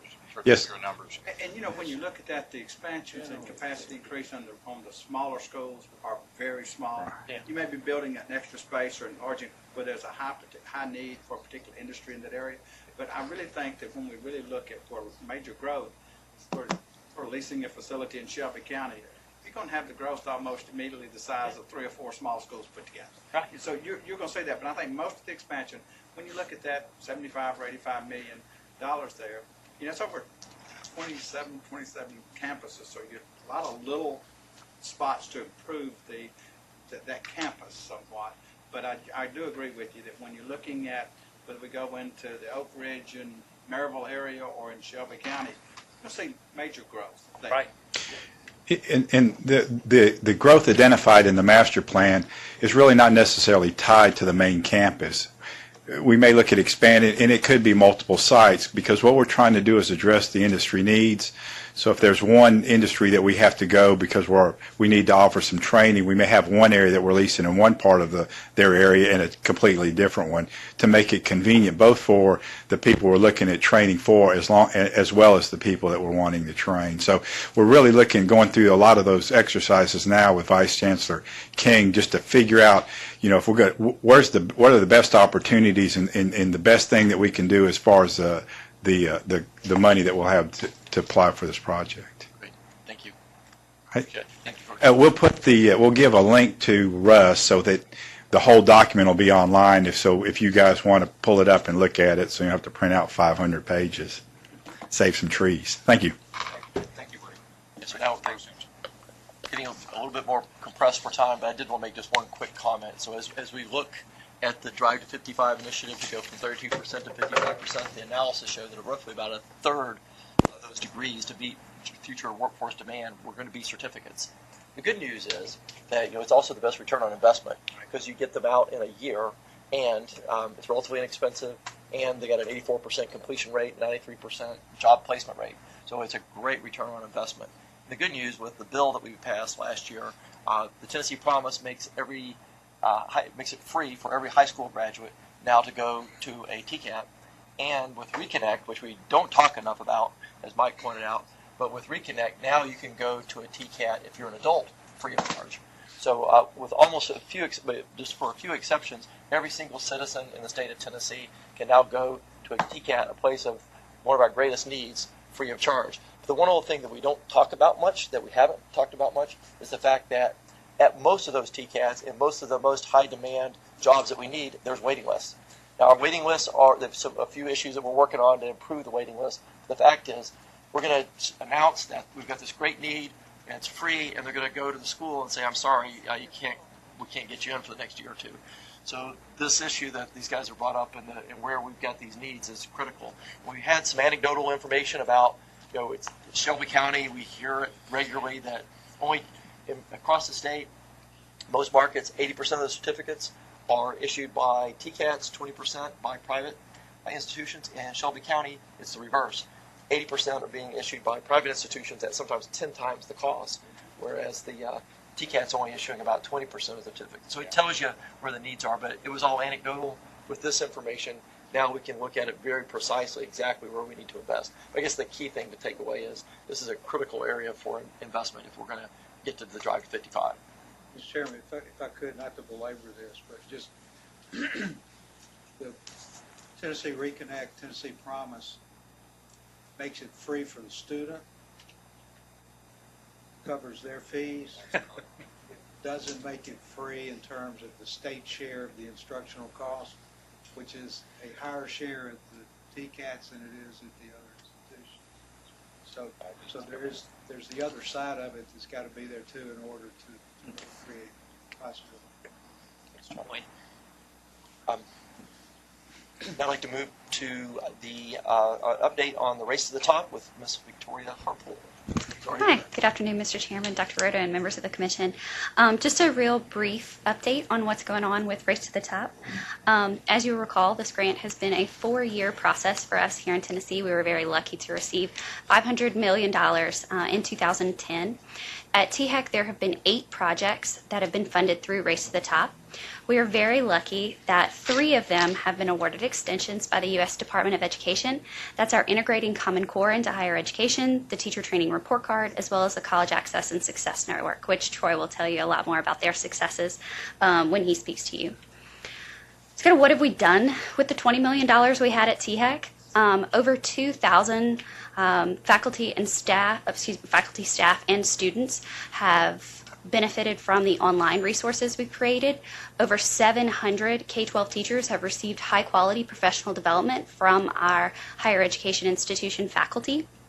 And about 500 higher education faculty have received professional development on Common Core and how they're going to integrate that into their classrooms. So what do we learn over these 4 years? First of all, that collaboration is absolutely vital. In order to get this done, we have to have the collaboration between the Department of Education and THEC, which we've had a great working relationship with, but also our institutions, and not just institution to institution, which absolutely sharing best practices has been a vital piece of this, but also within the institutions. One of the things that we were very lucky to do was be able to have the arts and sciences faculty in the same room as the education faculty and get them talking about what these initiatives mean for their institution, not just within the schools of education. That it is something, preparing for these new students that are going to be entering our higher education institutions, having been through the Common Core curriculum, is going to require a new understanding of these students, that we're hoping that these students will be prepared in a way for higher education that they've never been before. So getting people in a room together and letting them start talking about what this is going to take. Engagement of all stakeholders. So that's THEC, our institutions, the state board, and our policymakers. We don't just want data out there for the sake of data. We want it to be actionable, and we want to know what the institutions need.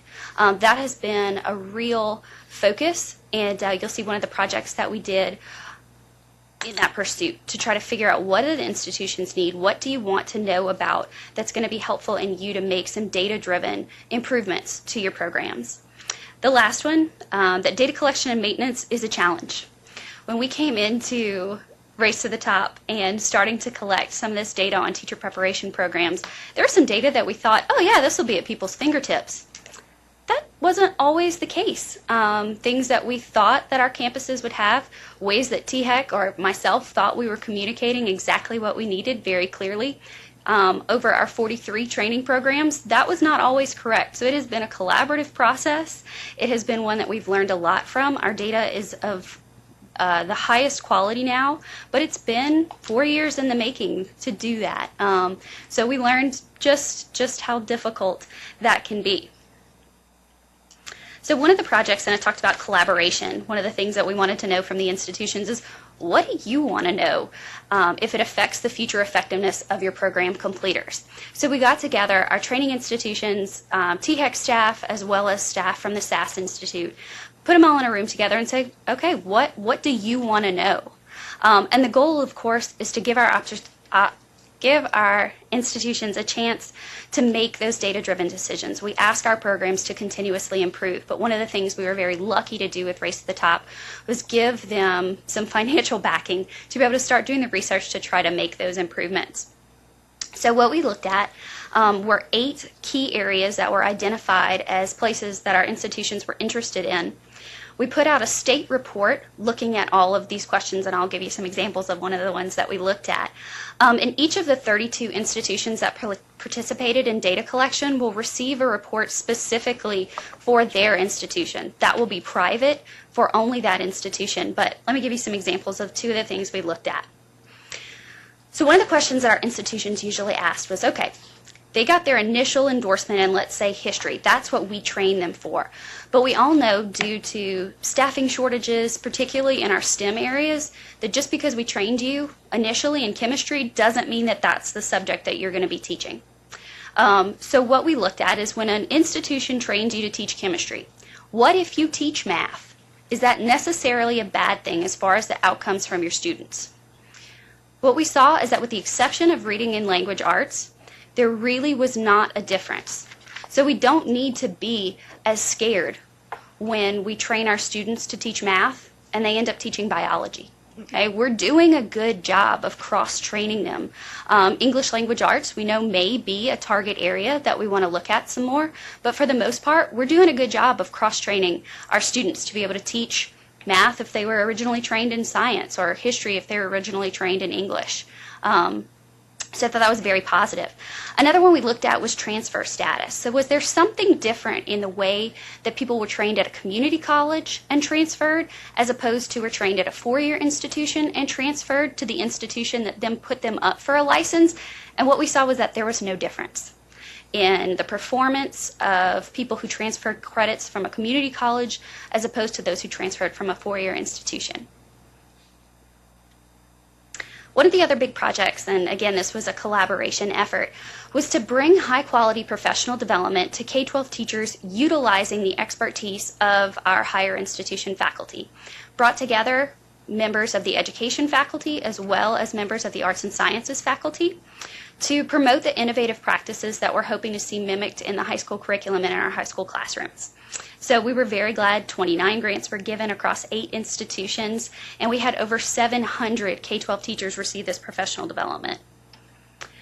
We had an outside look at the program, and there was TNCRED did an external evaluation over, there was 2 rounds, and then there's an overall report over the 2 grants. And what it looked at was 3 areas. High quality content area, engagement of students in active learning processes, and collaboration in the classroom, as well as alignment to state standards. The idea is to share these practices across the state to make our professional development time that we're asking teachers to do as valuable as possible. Everyone's time is valuable, and certainly when you're a K-12 teacher being asked to spend weekends or time in your summer. So let's try to provide the best professional development possible. The 2 reports I mentioned can be accessed on THEC's website if you'd like to have more information on them, or I'd be happy to take questions, or you can always email me and I'd be happy to share some of this analysis with you. Any questions for Victoria? So Troy Grant is going to give us an update on P16, and I'll make a promise to both Victoria and Troy. Next meeting, we're going to start you first. Every meeting, Troy's the last guy. And Troy, I'm sorry, I had to press from You're 15 fine. to 5. Absolutely. Well, good afternoon, Dr. Rhoda, Mr. Chairman, members of the Commission. Thank you so much for your time today. I'm going to provide a brief update on the Europe Grant and also a new opportunity we have with the College Access Challenge Grant. So we'll go ahead and get started. So for those of you who are new, first, welcome to our acronym-rich community. GEAR Up is an acronym, stands for Gaining Early Awareness and Readiness for Undergraduate Programs. It's a federal program that is funded by the U.S. Department of Ed. Most notably, over the last couple of months, we held our annual Youth Summit. This is an opportunity where our cohort students, so these are the students that we're following longitudinally, for them to come to the college campus. We have an intensive multi-day event for them. And just to kind of paint the picture, when we work with our sites about who comes to this event, these are not the A++ students. These are the students who may not go to college if they didn't have an experience such as this one. These are students who have never been outside of their community. These are students who, some of them, have never been on a college campus for any extended period of time. So what we do, we bring them to the college campus. We had 168 students along with chaperones from each of our 15 communities. We immerse them in a college campus. They stay in the dorms. They eat in the cafeteria. The primary learning objective of this year's event was to engender to our students that the decisions that they make today very much influence their path and trajectory going forward.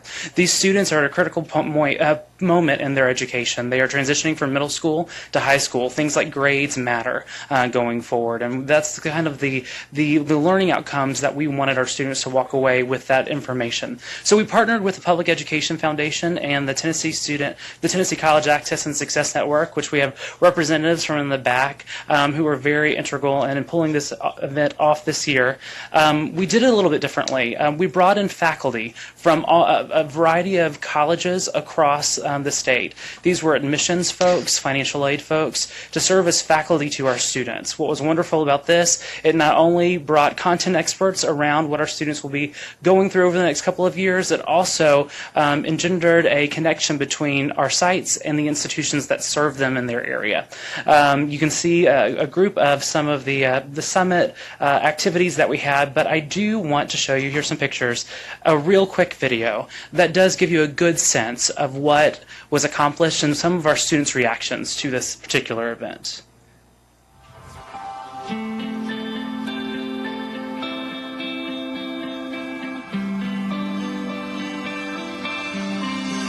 A lot of the kids need that extra push, and I think this summit has done that for them, seeing if they do reach their fullest potential, working hard, the results will pay off. Everybody has the chance to be an eyewitness of how college will actually be like. I think it's a great way to really learn about college and kind of build up some information about your future.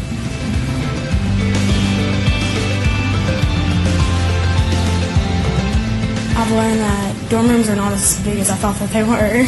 Be active in high school and be active in college and participate in as many things as you can. Just get your name out there. I also enjoyed being able to hear from other people like what is the best part about going to college and easier ways to help you get into college. It's given us a pretty good idea of what college is like. It's answered a lot of my questions, definitely. I learned that college actually isn't as expensive as I thought it would be, and if I just get a lot of scholarships, it can actually help a lot. I think youth summer is one of the funnest camps ever because not only do you get to go and get to college, you get to go out of town, people you've never seen before. And also meeting people from other schools that you probably didn't even know existed in your city. And meeting people from all different parts of Tennessee. Because I met somebody who lives in the mountains. I didn't know the city's in the mountains. I've heard from chaperones how well organized the event is and how the activities have been very engaging for the students. The faculty members have completely enjoyed getting to know their students, and I just keep hearing time and time again how wonderful and engaged students are as they participate in very thought-provoking activities but are fun at the same time. I hope that it can leave your understanding that there are multiple ways to do this. I think they're going to take home a lot of information But the best overall thing is a seriousness about college, the understanding that a freshman year means a fresh start, whether middle school was very successful or maybe more of a challenge. They get an opportunity to start over, to work toward a new goal. They understand GPA matters, ACT matters, and at the end of 4 years, they have a chance to make their college dream come true. It was a great experience, and I hope that other people get to experience it. So I guess one editorial comment that I would make, I think the discussions that we had this morning were rich and were important. But from our perspective, these are the faces and the names and the stories that go along with the things that we talked about this morning. And so I think that's the opportunity that we have with Europe. Some things that are going on with this grant program going forward. We are making that big transition from having almost 90 schools, middle school and high school. We're going to just be in high school this next year. So operationally, that looks very different for us. We're able to really apply some real positive pressure and really targeted interventions around what it is that we're doing. Going forward, we're going to be doing college planning sessions. Every single Gear Up cohort student will have a longitudinal, this will happen longitudinally, there will be a one-on-one meeting at least once a year where that student's plan will be mapped out using data, using academic data, using the engaged data that we've collected, and then we will match students to the interventions that most address their particular needs, and then we'll follow that longitudinally. We are committed to making our communities model Tennessee Promise communities. Just a note to say Kate Derrick, Mary Lappin have been integrally involved in creating a resource guide for all Tennessee schools around the Tennessee Promise. We will implement that with our Gear Up schools. And also going forward, we have a kickoff and a webinar coming up. I will be brief about the College Access Challenge Grant, and we'll talk about this more going forward. But many of you will remember that, really, gosh, back to 2008, we have had a one-year grant that we've applied for every year. That's the College Access Challenge Grant. Last year, we were not eligible for it because of a maintenance of effort requirement from the feds around continued funding of higher education institutions. This year, we have gotten a verbal approval of our waiver request. Basically, because FY14 levels increased, we were able to then be eligible for the award. We're taking a little bit of a different strategy as we implement this grant program this time around. Half of these funds are going to be focused on adult learners. Half of them will be focused on the traditional age students that we are in our office have historically worked with. I will say that as we approach this grant proposal, the Drive to 55 was very much in mind. And so it really is three main areas that we're addressing. Expanding college access and success work across the state, building capacity amongst Tennesseans to meet the Drive to 55 goals, and then also implementing new services and initiatives around the adult population. So I'm going to start with adults. There's going to be outreach to students, outreach to employers, building capacity across the one-stops. We're going to have a grant competition of about $500,000 to create and partner with institutions and nonprofits to create or expand completion initiatives focused on adults. The intention here is to identify practices that work and then look to see how we can scale those across the state. Building a statewide capacity, we're going to be partnering with the Tennessee College Access and Success Network to implement 2 statewide conferences that are built around the Drive to 55 to mobilize nonprofit organizations, LEAs, higher ed, about how we can address this from a college access and success services point of view. Again, another grant competition to expand funding and programming across the state with traditional age students around access and success. We are going to be expanding some of the initial, the things that we've done for a while now. College Application Week. I was thinking about Dr. Raines, which you mentioned about, talking about not just in high school, just the elite students and where they are going. We're going to be implementing a college signing day across the state where we will have schools will announce, students will announce to their communities where they're going to college. And that's going to be 4-year schools, 2-year schools, TCATs. We want to build a culture of college going. We're going to brand this alongside with College Application Week and College Goal Sunday, and something new that we're creating called College 101 that will be for parents, a parent workshop around the ins and outs of college. These are going to be path to college events, and these are going to be kind of the checkpoints that every school should be implementing these services as students. If they're dedicated to building a Drive to 55 college going culture in that school, they need to be implementing these services to their students. We're going to be hosting along in partnership with with Tennessee Achieves and the other partner organizations, the Tennessee Promise regional meetings for school counselors and administrators about the program and the opportunities that it offers their students. Then also we're going to be expanding the work for College for TN, the work that Kate Watts is doing around training. We're going to be expanding that in the coming year. We have several initiatives in terms of marketing. We're building out student profiles. We've partnered with UT and TBR to highlight student stories, success stories that are geographically diverse, ethnically diverse, different age ranges of what it looks like to be a successful college student in Tennessee. Our research shows that students want to see successful versions of themselves, and we want to provide that as a resource to them. The final thing, and this is very brief, is a commercial that will be airing during College Application Week, which will be aligned with deadlines for the Tennessee Promise for collegefortn.org. Again, we'll be pushing the Tennessee Promise deadlines and the initiative on our site, and this ad is part of that campaign. College. It can seem a million miles away. But what if you could get help with your tuition expenses? Get help filling out all those applications and finding a major that fits. All of a sudden, the impossible becomes possible. Visit collegefortn.org today. College. You can get there from here. And you'll notice that staff member Kate Watts was also in the commercial, which is great. So with that, any questions that I can answer? Yes, ma'am. Troy, when you are at public high schools all across the state, to what extent do you find that they have an engaged college counseling person or staff or anybody?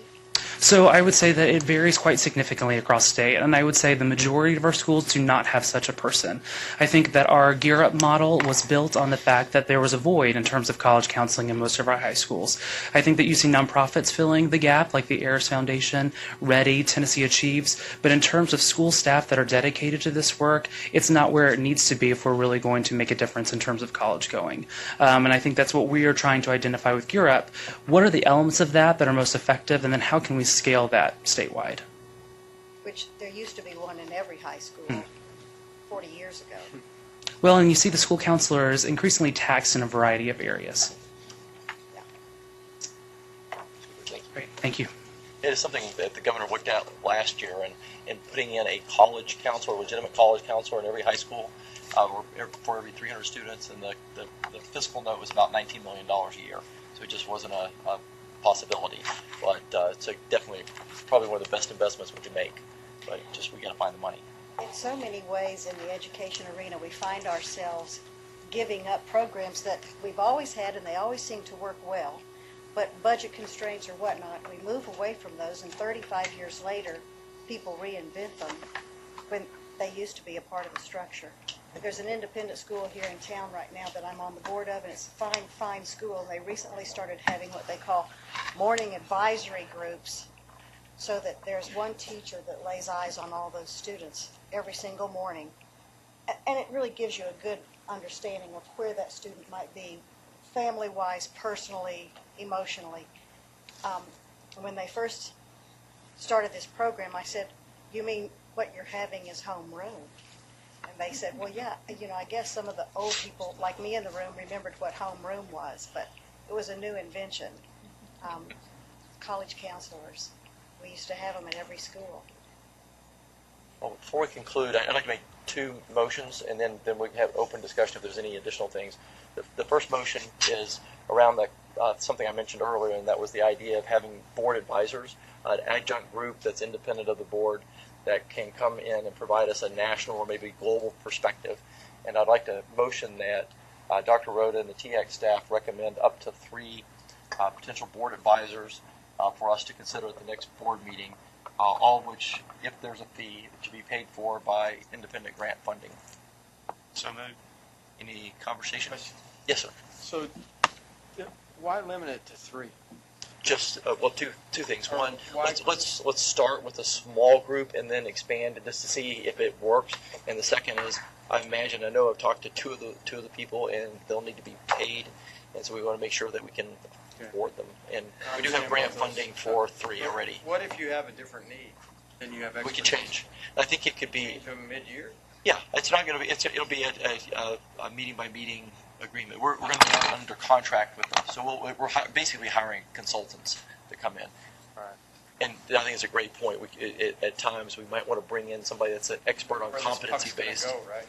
What's that? You don't know where the puck is going to go. Is my point. Yeah, So you bring in expertise you think you need right now to find out halfway through the year. So it's a good point. Maybe we can add that to the motion that it should be. The contracts are quarter to quarter and up to the board's discretion to change the mix of our advisors at will. Thank you. Yeah. Do we have a second? Second. All in favor? Aye. Second one, I'd like to suggest, I've talked to, I think, everybody, but I'm not sure Pam, we talked, but the thought was to potentially change our format just a touch. One of the things that I've had experience with my board is having a board dinner the night before where everybody, one, gets to know each other a little bit better, which always makes for a better working relationship, but then two, to have a longer conversation around whatever the key topic of the time is.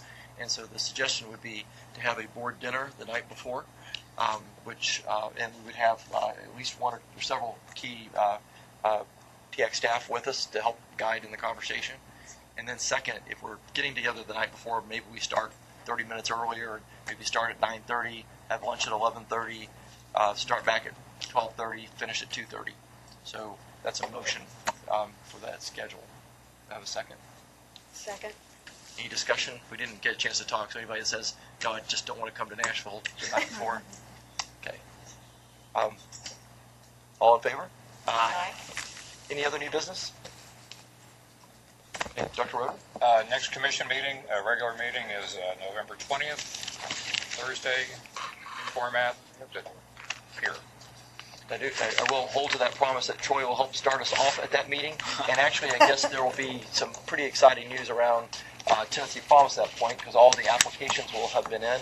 So we'll know how many new students have applied for Tennessee Promise Scholarship by the next meeting. So that should be interesting. So is that, we're going to plan on being here on the 19th? The dinner is the 19th, and I'll send a memo out to some. Okay, so drum roll, my first hit at the gavel. The photo op. Meeting is adjourned. Be quite careful.